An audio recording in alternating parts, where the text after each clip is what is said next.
बोलो श्री वृंदावन बिहारी लाल की जय। सदगुरु सरकार की जय। गुरुर्ब्रह्मा गुरुर्विष्णु गुरुर्देवो महेश्वरा। गुरुर्साक्षात् परब्रह्म तस्मै श्री गुरुवे नमः। तस्मै श्री गुरुवे नमः। बोलिए श्री वृंदावन बिहारी लाल की जय। हरे कृष्ण कृष्ण कृष्ण हरे हरे, हरे राम राम राम हरे हरे।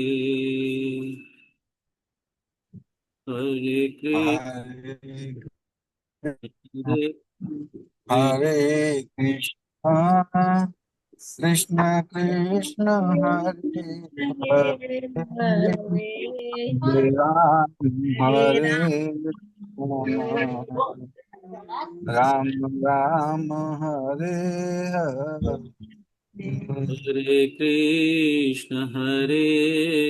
हरे कृष्ण कृष्ण कृष्ण हरे हरे, हरे राम राम राम हरे हरे। हरे कृष्ण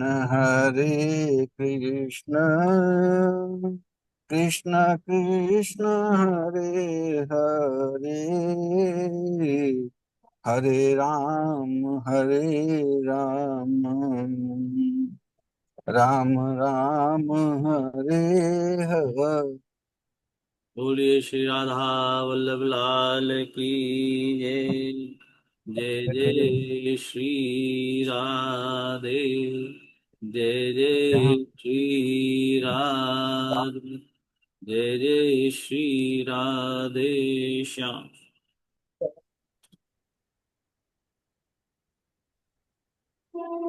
हम सभी अपने अपने घरों में बैठकर श्रीमद् भागवत महापुराण का द्वादश स्कंद का 8वां अध्याय की कथा हम लोग श्रवण कर रहे हैं।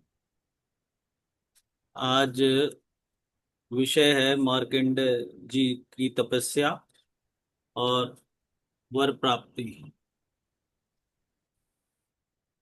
शौनक जी ने कहा, साधु शिरोमणि सूत जी, आप आयुष्मान हो। सचमुच आप वक्ताओं के सिरमौर हैं। जो लोग संसार के अपार अंधकार में भूल भटक रहे हैं, उन्हें आप वहां से निकाल कर प्रकाश स्वरूप परमात्मा का साक्षात्कार करा देते हैं। आप कृपा के हमारे एक प्रश्न का उत्तर दीजिए। लोग कहते हैं कि मृकंड ऋषि के पुत्र मार्केंड मार्केंडेश ऋषि चिरायु हुए, और जिस समय प्रलय ने सारे जगत को निगल लिया था, उस समय भी वे बचे रहे। परंतु सूत जी, वे तो इसी कल्प में हमारे ही वंश में उत्पन्न हुए, एक श्रेष्ठ भृगुवंशी हैं। और जहां तक हमें मालूम है, इस कल्प में अब तक प्राणियों का कोई प्रलय नहीं हुआ है। ऐसी स्थिति में यह बात कैसे सत्य हो सकती है कि जिस समय सारी पृथ्वी प्रलय कालीन समुद्र में डूब गई थी, उस समय मार्कंडेय जी उसमें डूब उतरा रहे थे। उन्होंने अक्षयवट के पत्ते के दोने में अत्यंत अद्भुत और सोए हुए बालक मुकुंदा का दर्शन किया। सूत जी, हमारे मन में बड़ा संदेह है। और इस बात को जानने की बड़ी उत्कंठा है। आप बड़े योगी हैं, पौराणिकों में सम्मानित हैं। आप कृपा करके हमारा यह संदेह मिटा दीजिए। शौनक ऋषि जी ने पूछा। अब सूत जी अपने प्रश्न के उत्तर पे बोल रहे हैं। शौनक जी, आपने बड़ा सुंदर प्रश्न किया। इससे लोगों का भ्रम मिट जाएगा। और सबसे बड़ी बात तो यह है कि इस कथा में भगवान नारायण की महिमा है। जो इसका गान करता है उसके सारे कलिमल नष्ट हो जाते हैं। शौनक जी, मृकंड ऋषि ने अपने पुत्र मार्केंड के सभी संस्कार समय समय पर किए। मार्केंड जी विधि पूर्वक वेदों का अध्ययन करके तपस्या और स्वाध्याय से संपन्न हो गए थे। उन्होंने आजीवन ब्रह्मचर्य का व्रत ले रखा था। शांत भाव से रहते थे। सिर पर जटाएं बढ़ा रखी थी। वृक्षों की छाल का वस्त्र पहनते थे। वे अपने हाथों में कमंडल और दंड धारण करते थे। शरीर पर यज्ञोपवीत और मेखला शोभामान रहती थी। काले मृग का चर्म, रुद्राक्ष माला और कुश, यही उनकी पूंजी थी। यह सब उन्होंने अपने आजीवन ब्रह्मचर्य व्रत की पूर्ति के लिए ही ग्रहण किया था। वे सायकाल और प्रातः काल अग्निहोत्र, सूर्य प्रस्थान, गुरु वंदना, ब्राह्मण सत्कार, मानस पूजा और मैं परमात्मा का स्वरूप ही हूँ, इस प्रकार की भावना आदि के द्वारा भगवान की आराधना करते थे। साय प्रातः भिक्षा लाकर गुरुदेव के चरणों में निवेदन करते थे और मौन हो जाते थे। गुरु जी की आज्ञा होती तो एक बार खा लेते, अन्यथा उपवास करके रह जाते। मार्केंड जी ने इस प्रकार तपस्या और स्वाध्याय में तत्पर रहकर करोड़ों वर्षों तक भगवान की आराधना की और इस प्रकार उस मृत्यु पर भी विजय प्राप्त कर ली जिसको जीतना बड़े बड़े योगियों के लिए भी कठिन है। मार्केंड जी ने की मृत्यु विजय को देखकर ब्रह्मा, भृगु, शंकर, दक्ष प्रजापति, ब्रह्मा जी के अन्यन पुत्र तथा मनुष्य, देवता, पितर एवं अन्य सभी प्राणी अत्यंत विस्मित हो गए।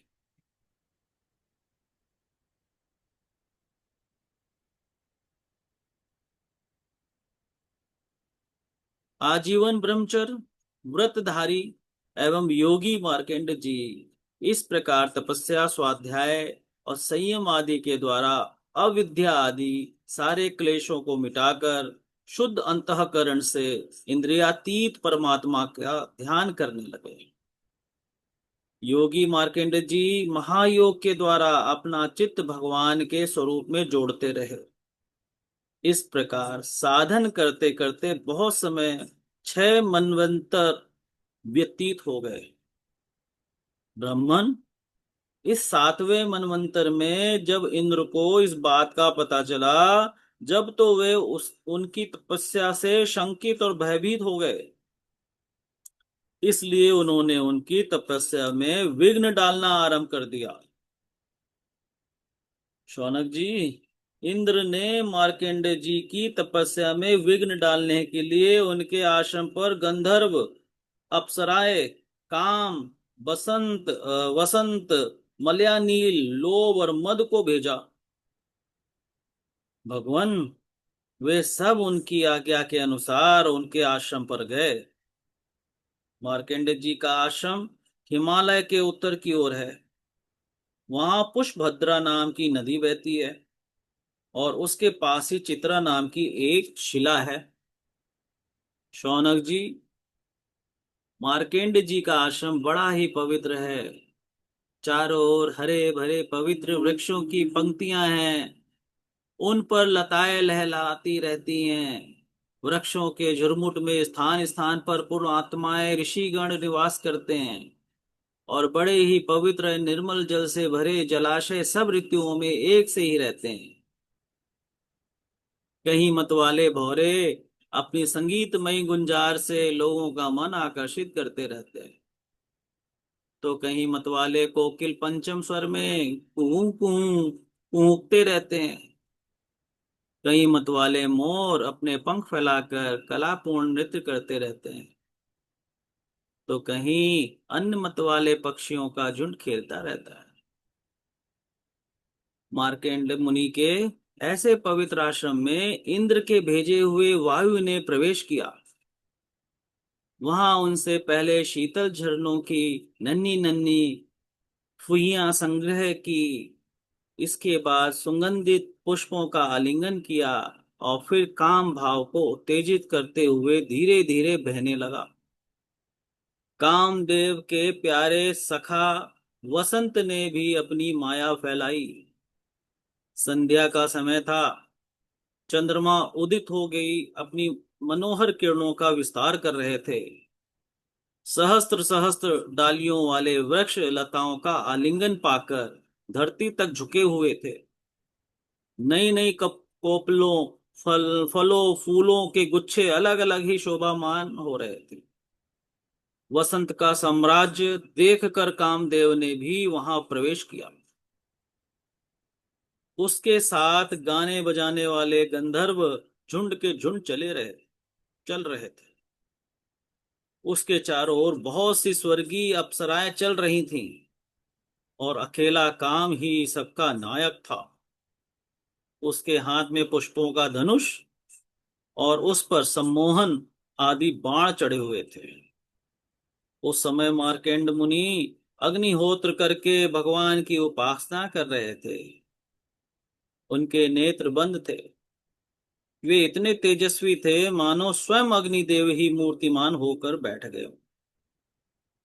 उनको देखने से ही मालूम हो जाता था कि उन इनको पराजित कर सकना बहुत ही कठिन है। इंद्र के आज्ञाकारी सेवकों ने मार्केंड मुनि को इसी अवस्था में देखा। अब अप्सराएं उनके सामने नाचने लगी। कुछ गंधर्व मधुर गान करने लगे, तो कुछ मृदंग, वीणा, ढोल आदि बाजे बहुत मनोहर स्वर में बजाने लगे। शौनक जी, अब कामदेव ने अपने पुष्प निर्मित धनुष पर पंचमुख बाण चलाया। उसके बाण के 5 मुख हैं: शोषण, दीपन, सम्मोहन, तापन और उन्मादन। जिस समय वह निशाना लगाने की ताक में था, उस समय इंद्र के सेवक वसंत और लोभ मार्केंड मुनि का मन विचलित करने के लिए प्रयत्नशील थे। उनके सामने ही पुंजिक स्थली नाम की सुंदरी अप्सरा गेंद खेल रही थी। शरीर के अग्रभाग के से बार बार उसकी कमर लचक जाया करती थी। साथ ही उसकी चोटियों में गूथे हुए सुंदर सुंदर पुष्प और मालाएं बिखर कर धरती पर गिरती जा रही थी। कभी कभी वह तिरछी चितवन से इधर उधर देख लिया करती थी। उसके नेत्र कभी गेंद के साथ आकाश की ओर जाते, कभी धरती की ओर और कभी हथेलियों की ओर। वह बड़े हाव भाव के साथ गेंद की ओर दौड़ती थी। उसी समय उसकी करधनी टूट गई और वायु ने उसकी झीनी सी साड़ी को शरीर से अलग कर दिया। कामदेव ने अपना उपयुक्त अवसर देखकर और यह समझकर कि अब मार्केंड मुनि को मैंने जीत लिया, अरे उनके ऊपर अपना बाण छोड़ा, परंतु उसकी एक ना चली। मार्केंड मुनि पर उसका सारा उद्योग निष्फल हो गया। ठीक वैसे ही जैसे असमर्थ और अभागे पुरुषों के प्रयत्न विफल हो जाते हैं। शौनक जी, मार्केंड मुनि अपरिमित तेजस्वी थे। काम वसंत आदि आए तो थे, लेकिन उन्हें तपस्या से भ्रष्ट न कर सके।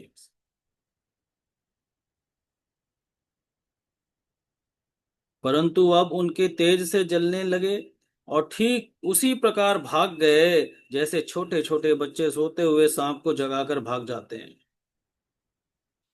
शौनक जी, इंद्र के सेवकों ने इस प्रकार मार्केंड जी को पराजित करना चाहा, परंतु वे रत्ती भर भी विचलित ना हुए। इतना ही नहीं, उनके मन में इस बात को लेकर तनिक भी अहंकार का भाव ना हुआ।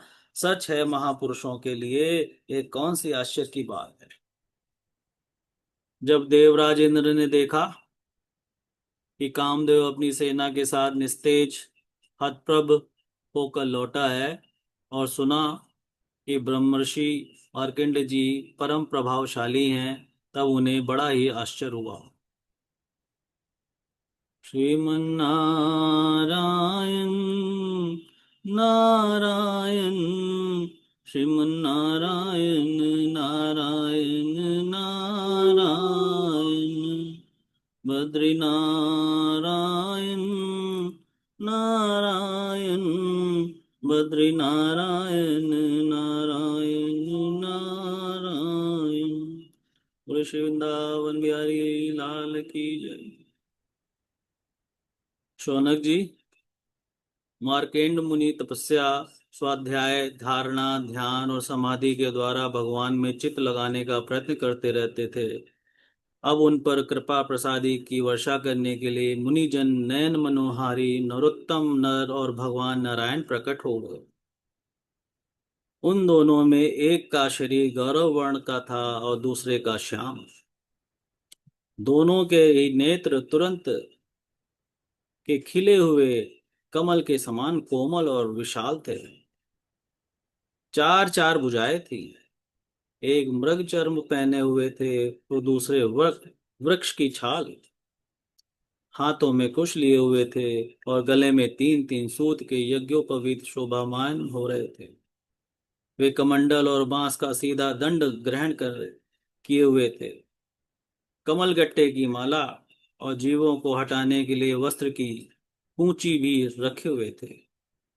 ब्रह्मा, इंद्र आदि के भी पूज्य भगवान नर नारायण कुछ ऊंचे कद के थे और वेद धारण किए हुए थे। उनके शरीर से चमकती हुई बिजली के समान पीले पीले रंग की कांति निकल रही थी। वे ऐसे मालूम होते थे मानो स्वयं स्वयं तप ही मूर्तिमान हो गया हो। जब मार्केंड मुनि ने देखा कि भगवान के साक्षात स्वरूप नर नारायण ऋषि पधारे हैं, तब वे बड़े आदर भाव से उठकर खड़े हो गए और धरती पर दंडवत लौट कर साष्टांग प्रणाम किया। भगवान के दिव्य दर्शन से उन्हें इतना आनंद हुआ कि उनका रोम रोम, उनकी सारी इंद्रियां एवं अंतःकरण शांति के समुद्र में गोता खाने लगा। शरीर पुलकित हो गया, नेत्रों में आंसू मड़ाए, जिनके कारण वे उन्हें भर आंख देख भी ना सके।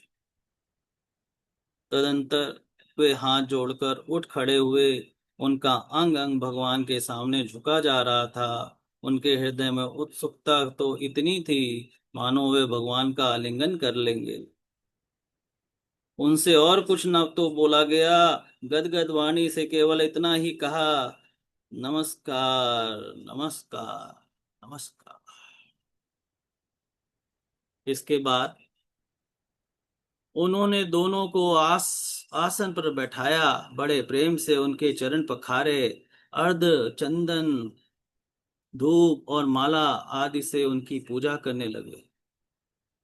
भगवान नर नारायण सुखपूर्वक आसन पर विराजमान थे और मार्कंड जी पर कृपा प्रसाद की वर्षा कर रहे थे।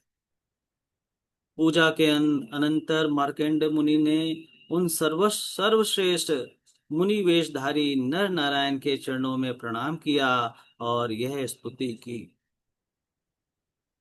जय राम जय जय राम, जय जय राम, जय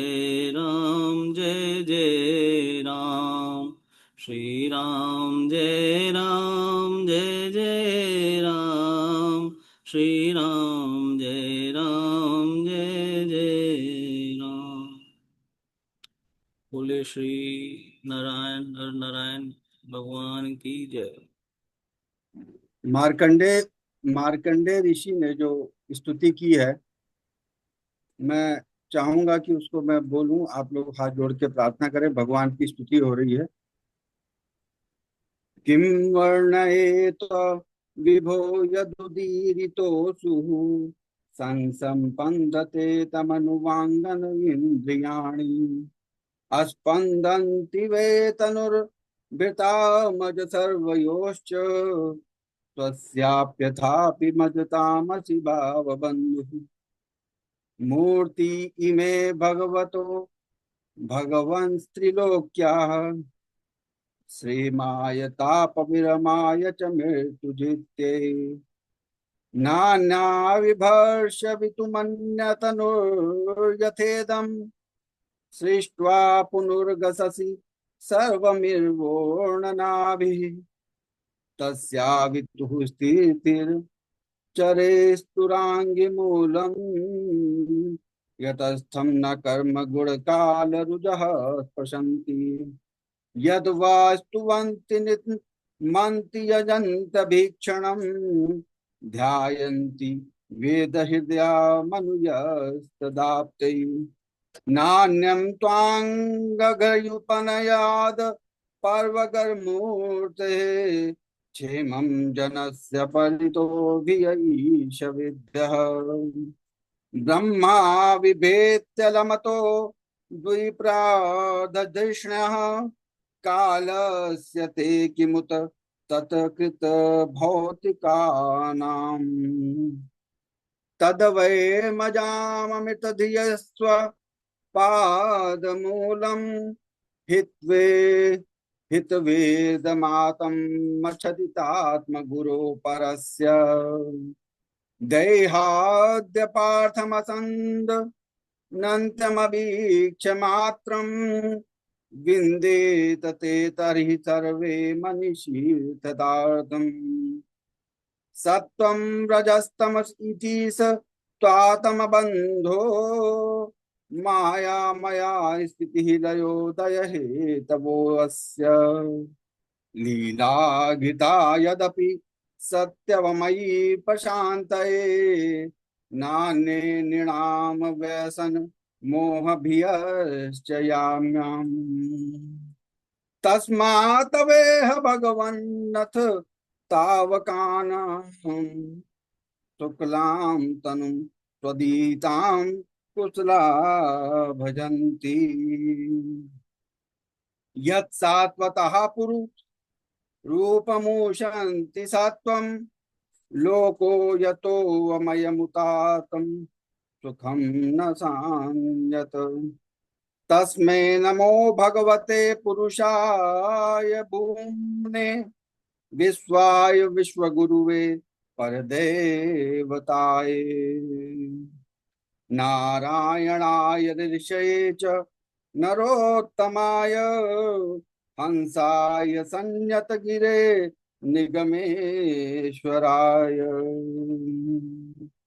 यं वे न वेद वितथा क्षपथैर्यमदत्ति सन्तं त्वखेस्वसुषु हृदयपि दृक्कपथेषु तन्मायया वितमतिः स एव साक्षात् दाद्यस्त्वायिखिलगुरोरुपसाद्यवेदम् यद दर्शनं निगमात्मरः प्रकाशं मुयन्ति यत्र कव्यो वजपरायतन्तः तं सर्ववादि विषय प्रतिरूपशीलं वन्दे महापुरुष मात्मनिगूढबोधम् वन्दे महापुरुष महात्मनि गूढ़ बोधम। श्रीमन्नारायण नारायण, श्री श्रीमन्नारायण नारायण नारायण, बद्रीनारायण नारायण, बद्रीनारायण नारायण नारायण। बोलो लक्ष्मी नारायण भगवान ज्ञान की की जय। जय। मार्कंडेय मुनि ने प्रार्थना की भगवान की, जो कि नर और नारायण दोनों के रूप में थे। एक स्वरूप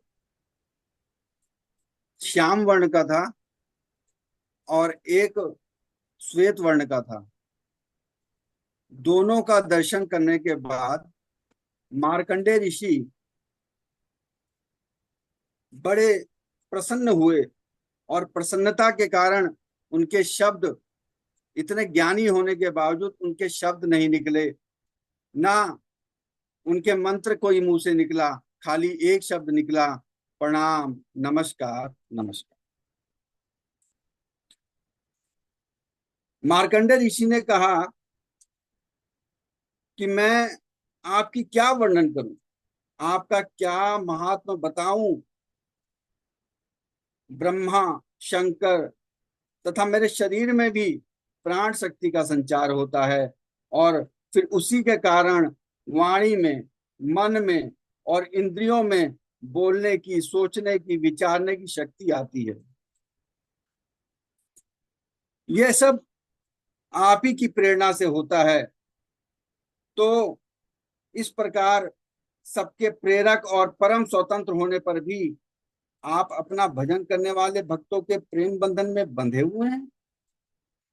प्रभु, आपने केवल विश्व की रक्षा के लिए ही, जैसे मत्स्य, कूर्म आदि अनेकों अवतार ग्रहण किए हैं, वैसे ही आपने ये दोनों रूप भी त्रिलोकी के कल्याण के लिए धारण किए हैं। प्रार्थना में मार्कंडेय जी ने जो संस्कृत में अभी हमने प्रार्थना की भगवान से, ये मार्कंडेय जी ने जो संस्कृत में प्रार्थना की, उसी का अर्थ हम लोग सुन रहे हैं। प्रभु, प्रार्थना यही है कि आप हमारे इस संसार के दुखों का निवारण करने के लिए अलग अलग रूपों का, अलग अलग अवतारों का ग्रहण करते हैं, त्रिलोकी के कल्याण के लिए, उसके दुख निवृत्ति के लिए, विश्व के प्राणियों को मृत्यु पर विजय प्राप्त कराने के लिए आपने अनेक अवतार ग्रहण किए हैं। आप रक्षा तो करते ही हैं, मकड़ी के समान अपने से ही इस विश्व को प्रकट करते हैं और फिर स्वयं अपने में ही लीन कर लेते हैं। आप चराचर का पालन करने वाले हैं, आप सबका कल्याण करने वाले हैं, नियमन करने वाले हैं। मैं आपके चरण कमलों को प्रणाम करता हूं। जो आपके चरण कमलों की शरण ग्रहण कर लेते हैं, उन्हें कर्म, गुण और काल जनित कलेश स्पर्श भी नहीं कर सकते। वेद के मर्मज्ञ ज्ञानी ऋषि मुनि आपकी प्राप्ति के लिए निरंतर आपका स्तवन, वंदन, पूजन और ध्यान किया करते हैं। प्रभु, जीवन के चारों ओर भय ही भय का बोलबाला है। औरों की तो बात ही क्या है, आपके काल स्वरूप से स्वयं ब्रह्मा भी अत्यंत भयभीत रहते हैं, क्योंकि उनकी आयु भी सीमित है, केवल 2 प्रार्थ की है। अभी हमने पिछले अध्याय में पढ़ा था कि सब कुछ प्रलय में खत्म हो जाता है, खाली क्या बचता है? काल। और उस काल से ब्रह्मा जी भी डरते हैं, क्योंकि काल ही शेष रह जाता, ब्रह्मा जी भी समाप्त हो जाते हैं। तो इसलिए ब्रह्मा जी भी आपके उस काल स्वरूप से डरते हैं। केवल 2 परार्थ की उनकी आयु है, फिर उनके बनाए हुए भौतिक शरीर वाले प्राणियों के संबंध में तो कहना ही क्या है। हम जैसे प्राणी जो इस भौतिक शरीर को धारण किए हुए हैं, हमारी तो कोई गिनती ही नहीं है। ऐसी अवस्था में आपके चरण कमलों की शरण ग्रहण करने के लिए अतिरिक्त और कोई भी परम कल्याण और सुख शांति का उपाय हमारी समझ में नहीं आता, क्योंकि आप स्वयं ही मोक्ष स्वरूप हैं। मार्कंडे जी नारायण से कह रहे हैं, नर और नारायण से यही प्रार्थना कर रहे हैं, हे प्रभु, आपके चरण कमलों की शरण ग्रहण करने के अलावा हमारे पास कोई चारा नहीं है।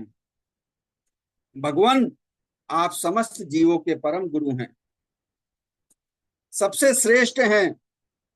आप सत्य के ज्ञान स्वरूप हैं। आप आत्म स्वरूप को ढक देने वाले हैं। आप देह गेह आदि निष्फल असत्य नाशवान और प्रतीति मात्र पदार्थों को त्याग कर मैं आपके चरण कमलों की ही शरण ग्रहण करता हूँ। कोई भी प्राणी यदि आपकी शरण ग्रहण कर लेता है तो वह उससे अपने सारे अभीष्ट पदार्थ प्राप्त कर लेता है। जीवन के परम सुदृढ़ प्रभो, यद्यपि सत्व, रज और तम ये तीनों गुण आपकी ही मूर्ति हैं, लेकिन इन्हीं के द्वारा आप जगत की उत्पत्ति भी करते हैं, स्थिति लय आदि अनेकों मायामयी लीलाएं करते हैं। फिर भी आपकी सत्व गुणमयी मूर्ति ही जीव को शांति प्रदान करती है। इसीलिए हम बोलते हैं, नारायण नारायण श्रीमन्नारायण नारायण नारायण सत्यनारायण नारायण नारायण सत्यनारायण नारायण नारायण। केवल सत्व गुणमयी मूर्ति ही जीवन को शांति प्रदान करती है। इसलिए सत्यनारायण कथा बनी, इसलिए सत्यनारायण की ही पूजा की जाती है और शांति प्रदान होती है।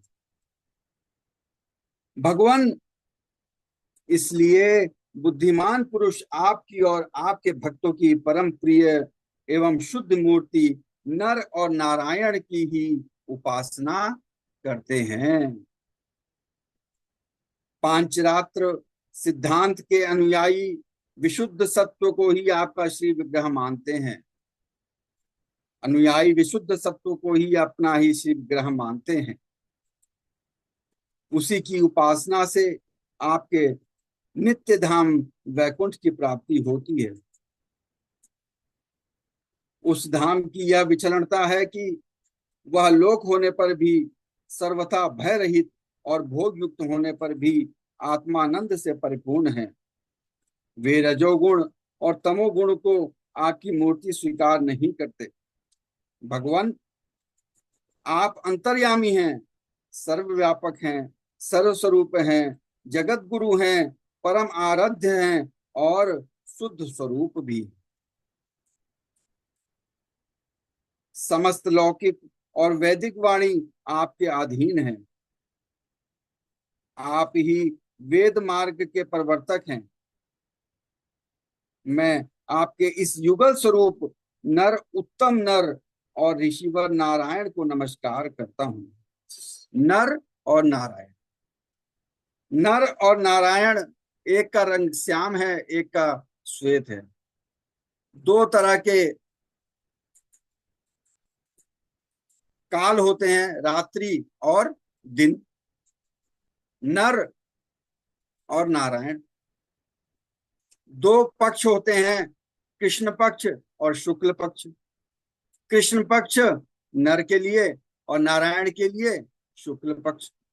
उसी प्रकार से युगल नरोत्तम नर ऋषिवर नारायण को नमस्कार करता हूँ।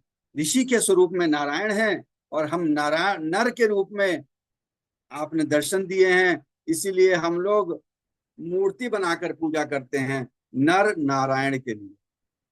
नर वो मूर्ति हो गई, नारायण उसमें तत्व है, वो नारायण है, और वो जो मूर्ति है वो नर है। इसलिए हम नर नारायण की पूजा करते हैं, मूर्ति की पूजा करते हैं, इसी कारण से मूर्ति पूजा होती है। आप यद्यपि प्रत्येक जीव को इंद्रियों और उनके विषयों में, प्राणों में और हृदय में भी विद्यमान हैं, हर जगह विद्यमान हैं, कहाँ नहीं है ऐसी जगह विद्यमान नहीं है, लेकिन फिर भी आपकी माया से यह बुद्धि इतनी मोहित हो जाती है, ढक जाती है मोह से, कि वह निष्फल और झूठी इंद्रियों के जाल में फंसकर आपकी झांकी से वंचित हो जाती है। किंतु सारे जगत के गुरु तो आप ही हैं स्वामी। इसलिए पहले अज्ञानी होने पर भी जब आपकी कृपा से उसे आपके ज्ञान भंडार वेदों की प्राप्ति होती है, तब वह आपके साक्षात दर्शन कर लेता है। वेद का ज्ञान तो सबको नहीं होता है। वेद का ज्ञान करने के लिए पढ़ाई करनी पड़ती है, गुरु का ज्ञान लेना पड़ता है, तब उसके कई सारे नियम होते हैं, नियम पालन करना पड़ता है, तब वेद मंत्र पढ़ा जाता है। बिना जनेऊ हुए वेद मंत्र नहीं पढ़ सकते, चाहे वो ब्राह्मण बालक ही क्यों ना। अगर ब्राह्मण बालक है और अगर उसको जनेऊ नहीं है, उसने जनेऊ यानी कि यज्ञोपवीत संस्कार नहीं किया हुआ है, तो आप उस ब्राह्मण के बालक से वेद मंत्र नहीं पढ़वा सकते। आप उसकी पूजा करेंगे, क्यों? क्योंकि वो ब्राह्मण बालक है, ब्राह्मण कुल में जन्म हुआ। लेकिन अगर उसने यज्ञोपवीत संस्कार नहीं किया हुआ है, तो उससे वेद मंत्र का पाठ नहीं कराया जा सकता। और वेद मंत्र के इतने सारे नियम हैं, उनका पालन किया जाता है कि कौन क्या वेद पढ़ सकता है, कौन क्या वेद पढ़ सकता है। चारों वेदों के स्वामी अलग अलग है, चारों वेदों के ऋषि भी अलग अलग। तो नियम इतने हो जाते हैं, तो वेद सबका कल्याण नहीं कर पाता, मार्कंडे जी कह रहे हैं। तो वेद आपका साक्षात्कार करने वाला है, वह ज्ञान पूर्ण रूप से विद्यमान है, ज्ञान कमी नहीं है वेद में। वेद में सब कुछ है, लेकिन सबके ध्यान में नहीं आ सकता, सब वेद नहीं पढ़ सकते। वेद का नियम बहुत है, तो आपके स्वरूप का रहस्य प्रकट करता है वेद। हे ब्रह्मा आदि बड़े बड़े प्रतिभाशाली मनीषी उसे प्राप्त करने का यत्न करते रहते हैं, लेकिन फिर भी मोह में पड़ते हैं। आप भी ऐसे लीला बिहारी हैं कि विभिन्न मत वाले आपके